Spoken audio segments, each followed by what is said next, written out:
প্রিয় ভাইরা আমার, এই লাইলাতুল কদর নিয়ে বেসিক কিছু 7টি আমল আছে। চিল্লাই বলেন কয়টি? অতীব জরুরি 7টি আমল করা।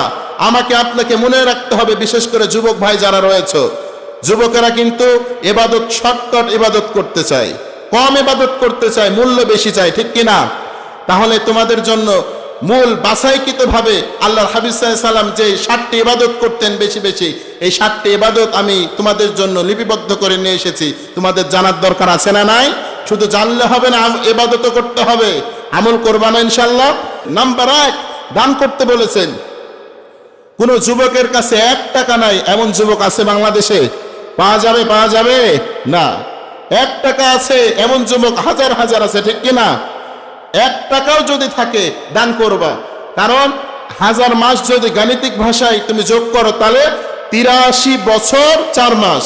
1 টাকা যদি লাইলাতুল কদরের দিনে দান করো, 83 বছর 4 মাস দান করার সওয়াব আল্লাহ রাব্বুল আলামিন তোমার আমলনামায় তুলে দিবে। সুবহানাল্লাহ। আবার এই দিনে যদি কোনো ব্যক্তি আল্লাহ রাব্বুল আলামিনের জন্য 5 টাকা দান করে, তো 83 বছর 4 মাস এই 5 টাকা দানের সওয়াব তুলে দেবে কে? 1 মুঠি যদি কেউ খাদ্য দান করে তাও তুলে দেবে কে? এরপরে দ্বিতীয় নাম্বার 2 যে আমলটা করতেন আল্লাহর হাবিব সাল্লাল্লাহু আলাইহি ওয়াসাল্লাম, কোরআন তেলাওয়াত করতে হবে। এবার বলবে যুবকেরা, হুজুর কোরআন তেলাওয়াত তো পারি না। তোমাদের জন্য শর্টকাট একটা বিষয় আমি বলে যাই, সেটা হলো যারা কোরআন পারো না, সূরাতুল ইখলাস তো পারো না সবাই ইনশাআল্লাহ? সূরাতুল ফাতিহা পারো না, ইখলাসও বোঝে না, কুল হুয়াল্লাহু আহাদ পারো না। এই যে এই ইবাদতটা তোমাকে করতে হবে। যদি কোনো ব্যক্তি একদিন ওই লাইলাতুল কদরে যদি একবার সূরাতুল ইখলাস পড়ে, কুল হুয়াল্লাহু আহাদ আল্লাহুস সামাদ লাম ইয়ালিদ ওয়া লাম ইউলাদ ওয়া লাম ইয়াকুল লাহু কুফুয়ান আহাদ, এই 4টি শব্দ 4টি ওয়ার্ড যদি কোনো ব্যক্তি পড়ে, আল্লাহর হাবিব সাল্লাল্লাহু আলাইহি সাল্লাম বলছেন 83 বছর 4 মাস এই সূরা ফাতিহা পড়লে যেই সওয়াব, সেই সওয়াব আল্লাহ রাব্বুল আলামিন তার আমলনামায় দান করেন। সুবহানাল্লাহ। 3 নাম্বার আমাদেরকে যে ইবাদত করতে হবে, নাম্বার 3, সেই ইবাদতটা হলো তাহাজ্জুদ এবং নফল নামাজ পড়তে হবে। পারবেন না ইনশাআল্লাহ? সেহরির পূর্বে মুহূর্তে উঠে কয় রাকাত? 2 রাকাত কমপক্ষে পড়বেন। পারবেন ইনশাআল্লাহ? এরপরে নাম্বার 4 নাম্বার আল্লাহর হাবিব সাল্লাল্লাহু আলাইহি সাল্লাম যে দোয়া শিক্ষা দিয়েছেন, আল্লাহুম্মা ইন্নাকা আফুউন তুহিব্বুল আফওয়া ফাফু আন্নি। ও আল্লাহ, তুমি আমাকে ক্ষমা করো, তুমি ক্ষমা করতে ভালোবাসো, আল্লাহ তুমি আমাকে ক্ষমা করে দাও। আল্লাহর হাবিব সাল্লাল্লাহু আলাইহি সাল্লাম বলতেন, আল্লাহুম্মা ইন্নাকা আফুউন তুহিব্বুল আফওয়া ফাফু আন্নি। আল্লাহ তুমি ক্ষমা করো, তুমি ক্ষমা করতে ভালোবাসো, আল্লাহ তুমি আমাকে ক্ষমা করে দাও। এই দোয়া পারবেন না ইনশাআল্লাহ?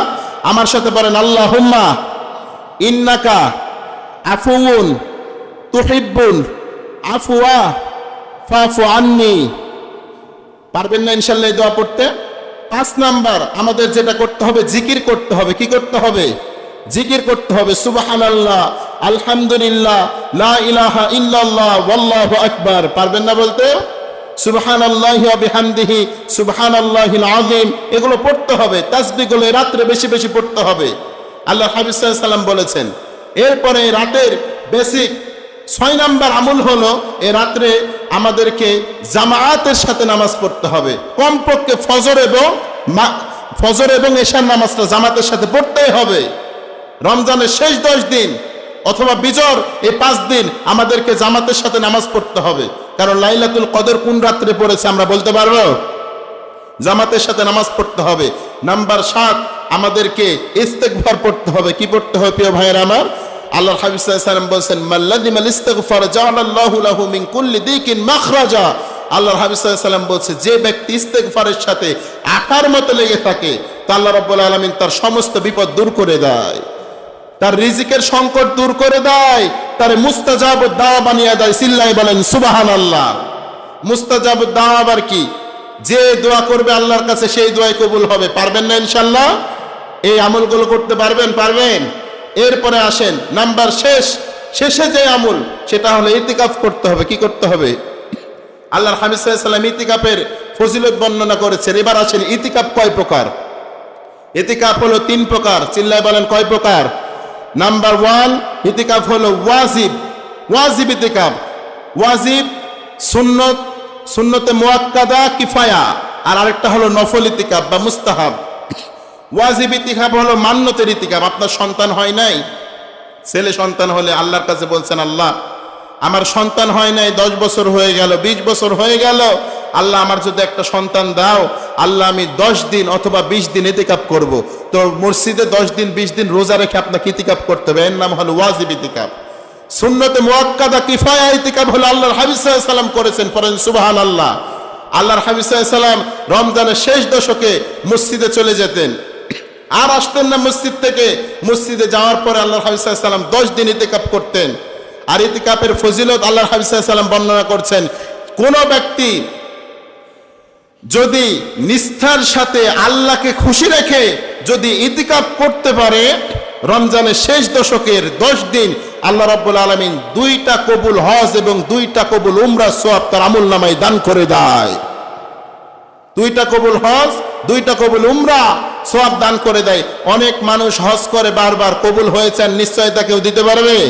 বাংলাদেশের প্রেক্ষাপটে এখন হজ 2টার উমরা করতে গেলে কমপক্ষে 20 লক্ষ টাকা, ঠিক কিনা?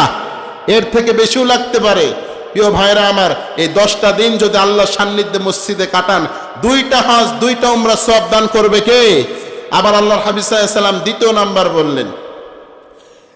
নাম্বার বললেন, তিনি বললেন কোন বান্দা যদি এই 10টা দিন যদি ইতিকাফ করতে পারে, রব্বুল আলামিনের উপর ঈমান এনে বিশ্বাস এনে আল্লাহকে খুশি রেখে যদি 10টা দিন ইতিকাফ করতে পারে, রব্বুল আলামিন বলেন বান্দাকে আমি মায়ের পেট থেকে সন্তান বের হলে যেমন নিষ্পাপ হয়ে বের হয়, এই মসজিদ থেকে বের হলে বান্দা তেমন নিষ্পাপ হয়ে মসজিদ থেকে বের হবে।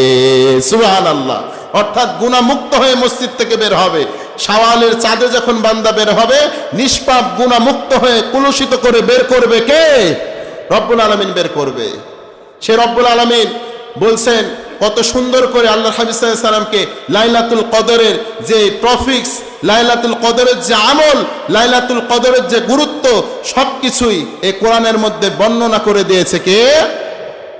এমন করে বর্ণনা করে দিয়েছে যে ব্যাখ্যা করার প্রয়োজন নাই, শুধু একবার করে পড়ে গেলেই সবকিছু মাথার মধ্যে ঢুকে যায়, বোঝা যায়, ঠিক কিনা?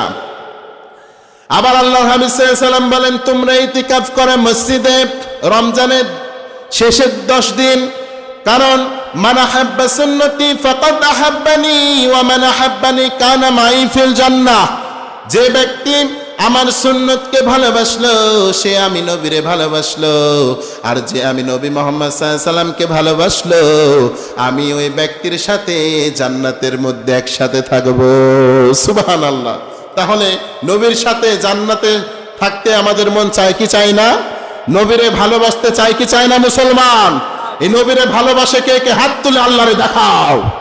সবাই চাই।